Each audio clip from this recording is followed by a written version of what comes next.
อยุ่งยากยุ่งยากที่ชุดกันหนึ่งก็แม่น้ำใช่นี่แหละนักเรียนก็บ่มีน้ำใช่น้ำล้างมือหรือว่าน้ำที่เข้าห้องน้ำก็ยุ่งยากเติบอันนี้เพราะว่ายังบ่มีน้ำบาดาลเนาะ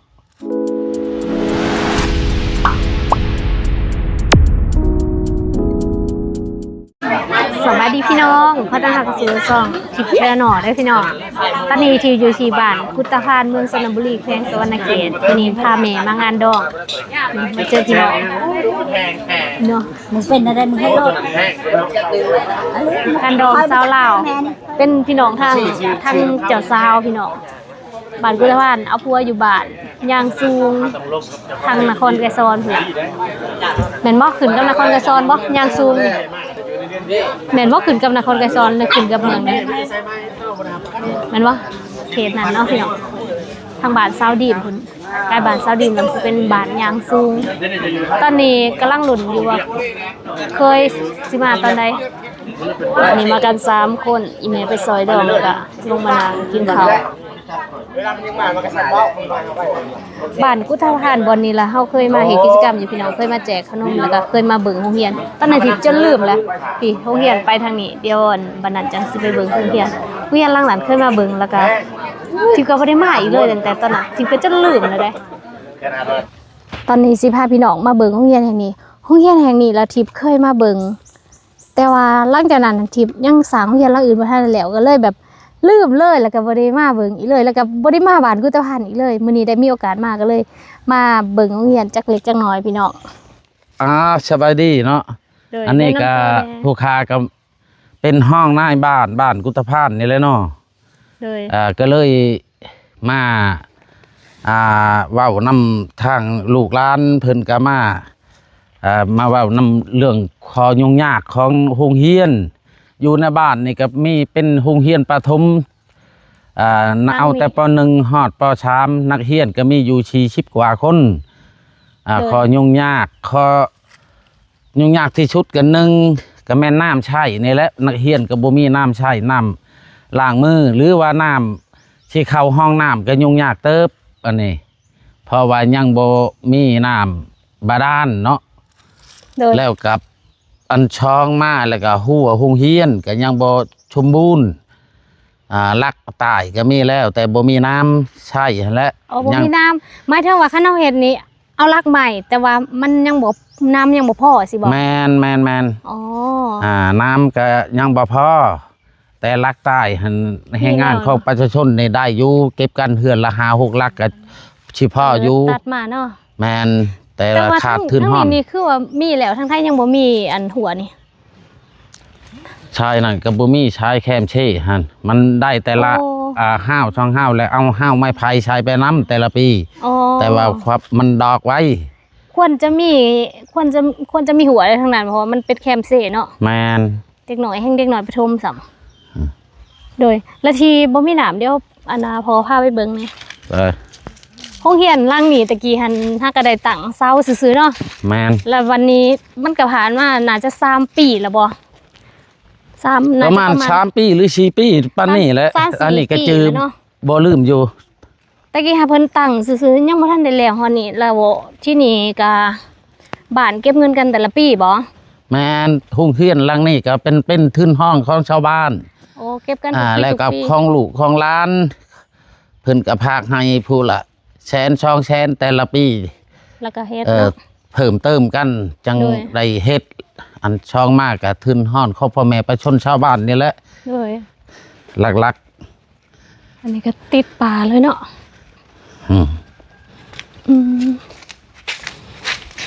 อันนี้มันยังบ่อนอ่างน้ำที่เพิ่นเจาะว่าอยากเฮ็ดน้ำอันนั้นบาดาลให้เลยเจาะมาแล้วก็โครงการได้เนี่ยมันก็สิถืออยู่โครงการ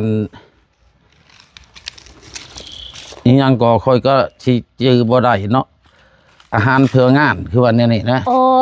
กันเกี่ยวกับสุภาพนิมิตนี่แหละก็ว่าโครงการอาหารน่ะบ่ที่เพิ่นแม่นอาหารเพื่องานนี่แหละว่านี่แหละอ๋อเพิ่นเจาะไว้จังซี่เจาะไว้เลยประมาณเจาะปีนี้แล้วก็ช่อง3 ปีจัง เอาโป้มมาใช้เลยทอมันก็แตกอยู่ทางใน โอ้ทำมันแตกบ่ ตั้งพื้นตอมันแตกเลยเฮ็ดให้ดินทมเจือน นี่เพิ่น แล้วเลยใช้บ่ได้เลยคันว่าเจาะหูใหม่หันแล้วก็เฮาเอาโป้มมาใช้เลยให้แม่นได้เลย แล้วเพิ่นมาแป้งให้ใหม่บ่นี่ เพิ่นก็มันหลังจากหันมันใช้บ่ได้เลยก็เพิ่นก็จักชีว่าจังไดแล้วก็หยุดเลย โอ้ยังบ่ เท่าเดี๋ยวนี้เลยคือ คือ หรือว่า เกินแล้วบ่ โครงการเพิ่นหมดแล้วก็บ่จัก โอ้ ประมาณวาง3 ปีกว่าๆนี่แหละ 3 ปีกว่าเนาะ แต่แท่งก็ได้แล้วแต่ขาด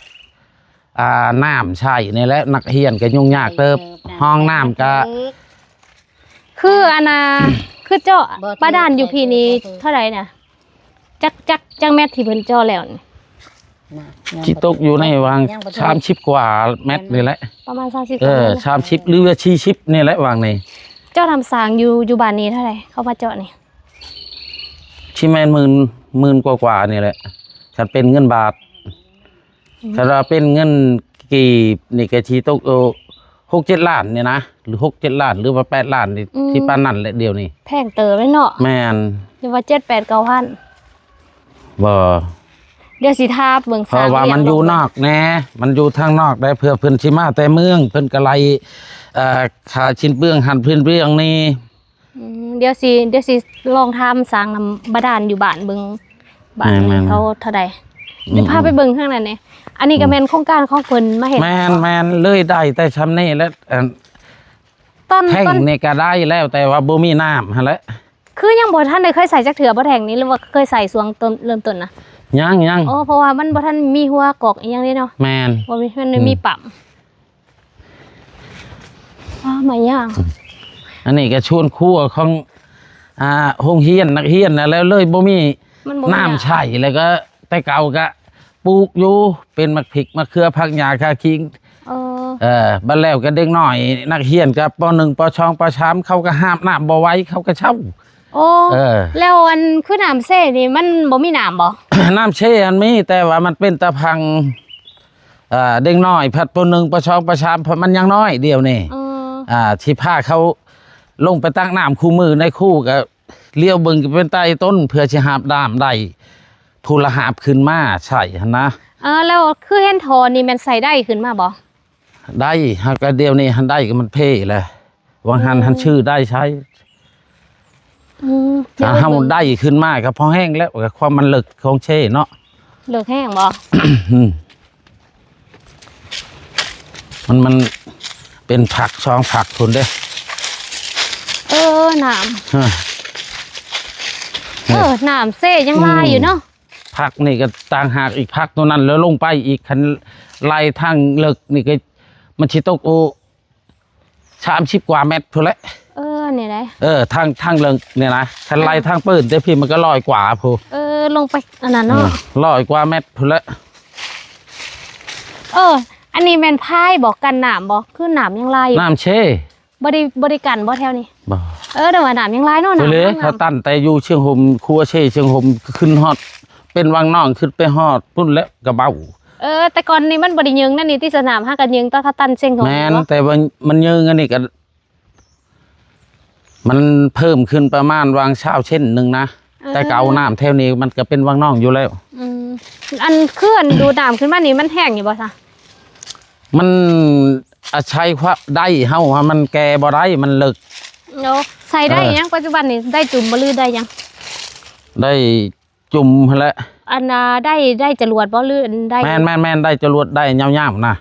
คันได้ตอนนั้นยังบ่แห้งก็ถือว่าบ่แห้งแล้ว บ่คันหา มันเพื่อมันสิขึ้นมาฮอดพี่ก็พอแห้งขึ้นมาฮอดปั๊มจักแห้งเท่านั้น จังหวะชีบ่เข้าใจนำเนาะนี่เนาะกันบ่ในคู่เพิ่น บ่ฮู้นำนาคู่เนี่ย แม่น ในคู่เนาะ คือห้องน้ำนี่ก็เพื่อสิได้น้ำมาใช้ในทั้งห้องน้ำนี่ก็อยู่มันหลายชั่วโมงเด้อเพื่อสิเต็มมานะมันบื้นขึ้นมาแต่พุ่นแล้วก็มันเปลืองหลายอย่างนะคันเว้าเลยก็ได้ ความสิ้นเปลืองค่าพื้นค่าไผ่ก็สูงเพราะว่ามัน เดือน ชั้น ได้อยู่นี่ที่ใจ โรงเรียนนี่บ่ แม่น บ่แม่น60หรือ70ต่อเดือนพุ่นแหละ60 70ประมาณ8-90 บาทเนาะแม่อานาคือห้องน้ำนี่มันบ่ได้ใส่เลยบ่หรือว่าใส่อยู่ใช่อยู่แต่ว่าเฮาอันนั้นดูดน้ำมามันช้านะกันว่าเลยเพื่อสิได้เต็มอ่างห้องน้ำห้องนึงก็พอแห้งอันนี้วันที่เลยล็อกไว้แม่นประมาณนะไผสามารถเฮ็ดให้อันนี้บ้านเฮ็ดเองบ่ของบ้านหมดโอ้หัวได้แต่ครั้งนี้เนาะทั้งเซ่มันยังบ่ได้แม่นทั้งเซ่ทั้งนี้ยังบ่ทันได้หัวประมาณนั้นแล้วกับเดินโรงเรียนที่แรกก็ยังปรับบ่ได้ต้องใส่รถดูดบ้านเฮาบ่มีรถดูดบ่ในบ้านนี่ก็มีอยู่แต่ว่าทึนฮ้อนเฮาก็ยังบ่มีเฮาก็ยังมีปัจจัยอยากเฮ็ดอยากสร้างหลายอย่างนั่นแหละเฮ็ดหันเฮ็ดนี้บ้านก็บ้านน้อยสิเฮ็ดถนนหนทางได้เฮ็ดหันเฮ็ดนี้ได้ก็เลยบ่ทวงท่านและคนเว้าเรื่องทึนก็ได้พ่อแม่ประชาชนก็มันใช้จ่ายหลายอย่างหากแต่ละปีน่ะก็เคยมูลใช่อยู่ใช่โรงเรียนได้ใช่ถนนหนทางเฮ็ดวัดว่าอารามหลายอย่างนะเนาะส่วนบัดนี้ถ้าผู้ใดอยากซอยฉันเนาะแนบเบิ่งกองนี่ทางนี้เนาะแต่ละคนเนาะพ่อแม่พี่น้องผู้อยู่ไกลหรือว่าอยู่ภายในและต่างประเทศคันว่าผู้ใดมีน้ำใจอยากสร้างชาพัฒนากับบ้านเนาะอยากช่วยเหลือบ้านก็ยินดีเพราะว่าอยู่ในบ้านนี่ก็ขาดทุนห้อนนั่นแหละบ้านก็เป็นบ้านน้อยประมาณ50-60หลังคาคือเห็นในคลิปนี่แหละเนาะคันว่ามีได้หนึ่งเพิ่นเท่าแก่ใหญ่ใจดีเพิ่นก็อยากมาช่วยช้างช่วยช้าประกอบชวนเขาในการช้างช้าพัฒนาโรงเรียนบ้านเฮาก็เห็นดีชมเชยน้ำเนาะเพราะว่าเฮาก็ขาดทุนห้อนนี่แหละอันเป็นหลักๆอะไรในบ้านนี่เนาะบ้านกับบ้านเป็นบ้านชนเผ่าแน่อันช่องมากกับห่างใกล้ชอกหลีกจากตัวเมืองอย่าว่าวน้ำแนวนั้นแล้วเนาะขอบใจขอบใจเนาะสำหรับ FC ทานได้ที่ว่าอยากสวยบ้านโรงเรียนหลังนี้ก็ตอนนั้นนะที่มาแล้วได้แต่ว่าลืมวายเรียนนะฮะก็มาคือพ่อก็ยังหาโรงเรียนบ่เห็นแล้วในบ้านจึงบอกว่าโรงเรียนอยู่ทางถ่ายบ้านนี่แต่ตอนนั้นเขาเคยมาแล้วนะพี่น้องจึงจื้อได้ลืมคักลืมแน่เลยได้พี่น้องสำหรับ FC ทานได้ที่ว่าอยากสวยประกอบส่วนได้ส่วนหนึ่งหรือว่าตามกำลังศรัทธาก็สามารถเป็นส่วนหนึ่งกับทางบ้านได้พี่น้องในการให้การส่งเสริมพัฒนาด้านการศึกษาให้น้องๆมีโรงเรียนอยู่คันว่าบ่มีโรงเรียนบ่นี่เพิ่นต้องเข้าไปใกล้เลย4 กิโลเมตรในการเดินทางไปแล้วบัดนี้น้องๆก็ยังหน่อยก็สิพ่อแม่เที่ยวไปส่งไปรับมันก็บ่สะดวกฉะนั้นการมีโรงเรียนอยู่บ้านก็ถือว่าเป็นความสะดวกอีกอย่างนึงให้พ่อแม่ให้น้องๆนักเรียนในการสิจะได้ศึกษาหาเรียนในสวงที่ว่ายังหน่อยที่ว่าหลายปีเติบเนาะป.1 ฮอดป.3 เนาะที่เรียนอยู่โรงเรียนแห่งนี้บ่มีอนุบาลเด้อพี่น้องก็ประมาณนั้นสามารถติดต่อมาหาทิพย์ได้เด้อพี่น้องหรือว่าอยากติดต่อทางในบ้านโดยกงก็ได้เอาแต่ว่าบ่มีสัญญาณเนาะบ้านนี้บ่มีสัญญาณอีกต่างหากพี่น้องเอ้ยนั่นแหละก็สามารถเป็นส่วนหนึ่งหรือว่าสวยเพิ่นได้เด้อพี่น้องพาพี่น้องรอเบิ่งโรงเรียนแล้วบัดนี้สิพาพี่น้องเลาะบ้านกุฏพานพี่น้องสิพาพี่น้องเลาะตอนนี้ทิพย์อยู่ที่ทางหน้าโรงเรียนนี่เด้หน้าโรงเรียนหรือว่าอยู่ท้ายบ้านเพราะว่าโรงเรียนนี่เพิ่นตั้งอยู่ท้ายบ้านเลยพอดีว่ามากินดองนะพี่น้องมากินดองอยู่นี่อยู่เพื่อนลังนั่นก็เลยสิพาพี่น้องเลาะบ้านเพราะว่าบ้านแห่งนี้นะเคยมาเลาะเทื่อนึงแล้วแต่ก็หลายปีแล้วพี่น้องบ้านก็จะเป็นสินะครับใจเพราะเพื่อนดองนี่ค่ะเพื่อนดองนี่มันบ่มีเคยมาหายพี่น้องเคยอยู่กรุงเทพแต่ว่าเจ้าเศร้านี่อยู่บ่อยู่จะเศร้าอยู่แต่ว่าจะบ่าวอยู่กรุงเทพมีแต่ว่าญาติทั้งจะบ่าวเพิ่นมา เฮ็ดที่เฮ็ดข้อง ชาหันมาบ่บัดออกมาเลย จังว่ายังจำไม่ได้มาเป็นไงละ เขาห้างเงิน บรรยากาศงานดองอากาศร้อนหอนพี่น้องช่วงนี้ก็ได้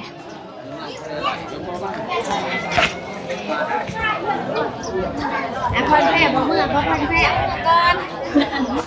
ทางนี้ก็เป็นบ้านแล้วก็เป็นทางออกพี่น้องซึ่งบ้านนี้จะเป็นซองโบสถ์ นี่นะจะมีเขตนี้ไปแล้วก็จะมีถงหน้าแล้วก็ไปฝุ่นนะถงหน้าจะขันกลางแล้วก็ไปทางฝุ่นบ้านเดียวกันเดี๋ยวสิพาพี่น้องไปเบิ่งทางนั้นต้องเลย มาลัง บ้านประมาณ60ปลายหลังคานี่แหละพี่น้องเดี๋ยวสิพาพี่น้องไปเบิ่งบ้านนั้น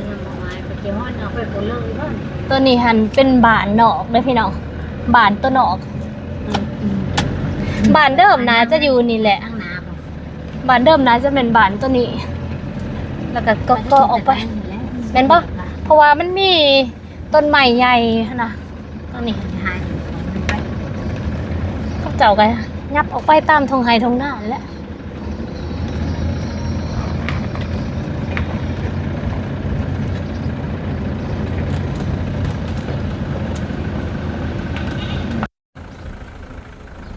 อันนี้ในกลางบ้านกุตภานพี่น้องสิประมาณนี้หมู่บ้านก็สิประมาณนี้แหละพี่น้องมีประมาณ60กว่าหลังคาเรือนประมาณ100กว่าครอบครัวแล้วก็ประมาณ380คนบัดนี้ก็สิเดินทางกลับเลยพี่น้องแม่น้องนิวเฝ้าหานเพิ่นบูราคาเครื่องสำหรับคลิปนี้ทิพย์ก็สิจบไว้เพียงเท่านี้เจอกันใหม่ในคลิปหน้าสวัสดี